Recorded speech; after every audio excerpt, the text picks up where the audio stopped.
Colegio Mexicano de Ortopedia, en su 75 aniversario, presenta su segundo Congreso Virtual 2021. El doctor Clemente Hernández Gómez es médico en ortopedia y traumatología, con alta especialidad en ortopedia pediátrica, adscrito al Hospital Shiners para niños y en el Hospital General Regional número 2 del Instituto Mexicano del Seguro Social. Es titular del capítulo de trauma y osteosíntesis del Colegio Mexicano de Ortopedia. El doctor Hernández nos hablará de pie paralítico, abordaje y resultados del tratamiento. Muchas gracias a los organizadores del capítulo de Ortopedia Pediátrica, a la doctora Gabriela Morales y el doctor Silvestre Fuentes por su invitación. Vamos a hablar sobre pie paralítico, abordaje y resultados del tratamiento. Mis objetivos con esta sesión son los siguientes. Trataré de darles a ustedes algunos elementos importantes para poder ser claves en su abordaje diagnóstico y terapéutico en un pie paralítico y voy a enumerar algunos de los procedimientos quirúrgicos más frecuentes utilizados en el Hospital Shriners para tratar este tipo de pacientes, para que ustedes puedan evaluar estos resultados. Cuando hablamos de pie paralítico tenemos que hablar de distintas enfermedades o distintas patologías. De las que vamos a hablar en esta ocasión serán únicamente sobre pie paralítico asociado a parálisis cerebral infantil. Tenemos que dividir en dos grandes grupos en términos generales estos pacientes que son ambulatorios y pacientes que no lo son. ¿Esto por qué? Porque finalmente los objetivos de tratamiento son distintos. En los pacientes no ambulatorios será básicamente mejorar la comodidad, la calidad de vida, disminuir la cantidad o probabilidad de complicaciones, y en los pacientes ambulatorios en realidad lo que necesitamos hacer es algunos tratamientos para mejorar su función, mejorar su independencia, específicamente la funcionalidad evidentemente del pie, que es de lo que estamos hablando, y de la marcha. Cuando hablamos sobre abordaje diagnóstico terapéutico hay muchas vías de realizarlo. Una que a mí me parece que es una de las más completas es la propuesta por el Dr. Davis. Es una publicación del 2010 en donde él nos indica o él nos sugiere que llevemos a cabo estos cuatro segmentos. El último lo divide en dos, pero en realidad son cuatro grandes grupos. El primero es la historia clínica. De lo importante de la historia clínica, fuera de saber antecedentes perinatales y demás, de lo que tenemos que enfocarnos es si estos pacientes tienen o no tienen un disconfort o una alteración en relación a dolor. No necesariamente los pacientes con parálisis que tienen ciertas deformidades siempre tienen este tipo de alteraciones. En relación a la exploración física, lo que vamos a hacer mucho hincapié es si estas deformidades o estas alteraciones que encontramos en los pies son reductibles o no, porque esto nos va a dictar en bastante medida o nos va a direccionar el tratamiento. Si son pacientes con deformidades reductibles, seguramente podremos utilizar técnicas no necesariamente quirúrgicas o quirúrgicas de menor agresión. Si son pacientes con alteraciones que no son reductibles, más bien estructuradas, entonces sí tendríamos que utilizar técnicas quirúrgicas ya sobre tejido óseo. Eso lo vamos a ver más adelante. El tercer punto que él aborda es la evaluación radiológica. Si bien es cierto que las radiografías no nos dictan estrictamente lo que tenemos que hacer, sino primero va la evaluación clínica, sí necesitamos complementar con esta situación. En los niños con parálisis cerebral recordemos que necesitamos por lo menos 3 proyecciones, la dorsoplantar, la oblicua o lateral del pie, y se sugiere que aumentemos o incrementemos con una proyección lateral de tobillo con descarga. Eso lo vamos a explicar un poquito más adelante. El doctor Inman fue uno de los que propuso la división radiológica del pie para que podamos estudiar estas alteraciones, recordando que es retropié, mediopié, antepié y las dos columnas, medial y lateral. El último punto, que es el que yo les decía que lo divide el Dr. Davis en dos, es la parte del análisis de marcha. El análisis de marcha es un estudio que no tenemos en todos los hospitales aquí en México. Nosotros en Hospital Shriners utilizamos este estudio de forma dinámica para poder complementar nuestro abordaje diagnóstico y elegir de forma más adecuada u objetiva nuestra terapéutica.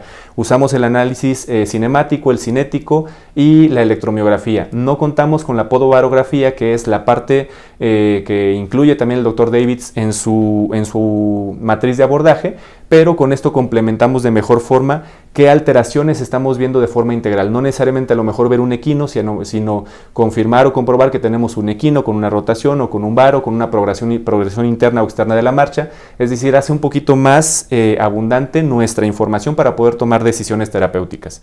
Tenemos que hablar un poquito de la etiopatogenia. Recordemos que en la parálisis cerebral finalmente hay un desbalance dinámico de cuestiones musculares y esqueléticas. Vamos a tener un fallo en el control muscular. Recordemos que es un trastorno de origen neurológico. La espasticidad es un factor muy importante, aunque no todos los niños son espásticos, la gran mayoría tienen este componente.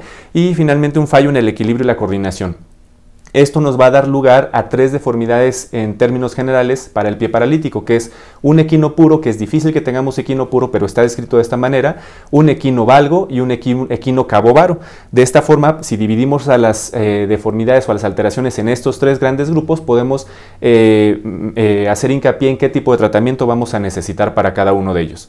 El doctor Davids también menciona 3 niveles de atención. 2 cosas importantes. Tenemos que basar nuestra decisión terapéutica en un factor relevante que es el gross motor funcional de cada pequeño, es decir, qué tanta actividad motora gruesa o desarrollo de actividad motora gruesa está teniendo nuestro paciente. Hay una relación directa entre esta actividad o entre estas capacidades con la severidad de las alteraciones. Mientras mayor sea la clasificación de gross motor, vamos a tener en teoría mayor rigidez o mayor estructuración o mayor probabilidad de tener alteraciones que ameriten algún tipo de tratamiento quirúrgico. En cuanto a los niveles, nos referimos a lo siguiente. El nivel 1, el doctor David se refiere a pacientes que tienen alteraciones básicamente musculares, de la dinámica muscular, pero sin alteraciones todavía esqueléticas. Por ejemplo, si nosotros tenemos un paciente con equino, un paciente a lo mejor de 2-3 años que ya logró la ambulación o la deambulación y que no tenemos como tal malformaciones o alteraciones esqueléticas, lo que podemos utilizar son tratamientos no necesariamente quirúrgicos.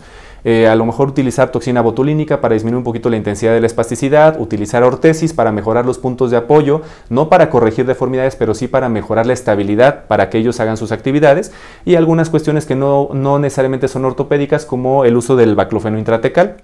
Si nosotros pasamos al nivel 2, ya estamos hablando de una alteración dinámica muscular, pero asociada a una alteración esquelética, siempre y cuando esta alteración a nivel esquelético sea reductible, no esté estructurada. Aquí nosotros nos vamos a valer, por ejemplo, de procedimientos quirúrgicos como los alargamientos del tendón de Aquiles, independientemente de la zona en donde estemos abordando, transferencias o hemitransferencias miotendinosas, alargamientos, secciones o hemisecciones. Y si pasamos al nivel 3, nosotros ya tenemos alteraciones esqueléticas estructuradas. Ya no van a ser útiles única y exclusivamente los procedimientos sobre tejido muscular. Tenemos que agregar muchas de las veces procedimientos quirúrgicos sobre tejido óseo, como las osteotomías. Entonces, este paciente, por ejemplo, un paciente con equino, en el que nosotros lo único que necesitamos es restituir esa longitud del tendón de Aquiles para que pueda tener una marcha plantígrada, pues habitualmente lo que nosotros hacemos en el hospital es validar qué paciente, fuera de que necesitemos una toxina como lo que hablamos anteriormente, ya requiere un alargamiento de tendón de Aquiles. La técnica que más frecuentemente utilizamos nosotros es la de Hook, en la que hacemos 3 incisiones mínimamente invasivas, las 2 de los extremos hacia medial y la intermedia hacia lateral, aunque recordemos, como se ve en esta imagen, que el tendón de Aquiles no son fibras que son completamente rectas, son fibras que tienen cierta espiral. Hay una técnica también del Dr. White en donde estos mismos 3 niveles de incisión los hace, pero con cierta rotación dependiendo de la rotación anatómica que tienen estas fibras.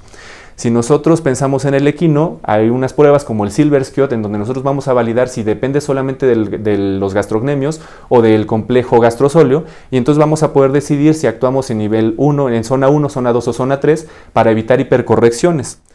Tenemos que recordar algo bien importante, y por eso les decía hace un momento lo de las radiografías. Si se observan estas radiografías a nivel del domo astragalino, cuando tenemos un domo astragalino aplanado, por más que nosotros queramos alargar el tendón de Aquiles o incluso haciendo una capsulotomía posterior, no vamos a lograr una dorsiflexión adecuada del pie.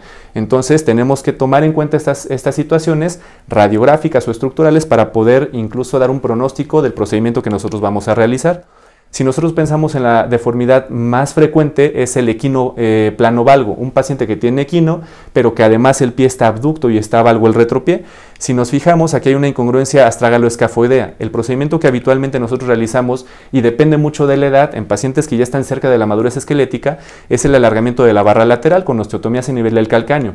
Pueden fijarse de muchas opciones, con placas, con espaciadores. Nosotros lo que ocupamos habitualmente son injertos tricorticales, que son los que últimamente nos han dado un mejor beneficio. Si se fijan en estos ejemplos, aquí tenemos una incongruencia articular astragalo-escafoidea, tenemos una diferencia de la longitud de la tuberosidad del calcáneo con respecto a la parte anterior del astrágalo, es decir, tenemos esa diferencia y eso es lo que nos hace que el pie se vaya en valgo. Nosotros, por ejemplo, aquí intentamos utilizar en algunas ocasiones el espaciador. Es un espaciador metálico que simula las veces de un espaciador de disco a nivel de columna.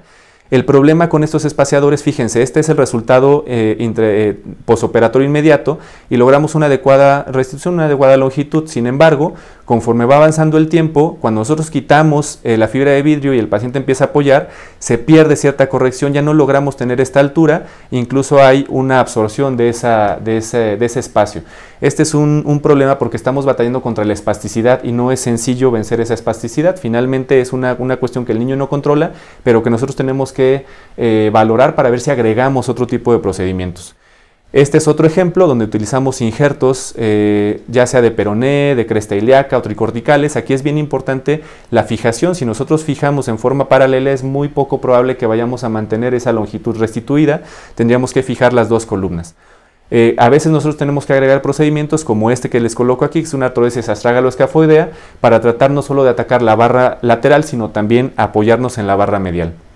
Y finalmente la última deformidad, el equinocabovaro, que es menos frecuente pero también se presenta. Esta habitualmente es dinámica y nosotros podemos corregirla ya sea con alargamientos del tibial posterior, una aplicatura de los músculos laterales, una transferencia del peroneo corto a largo, o lo que habitualmente nosotros en Hospital Shriners hacemos son hemitransferencias del tibial posterior hacia la parte lateral del tobillo, para que con eso podamos compensar esa alteración dinámica.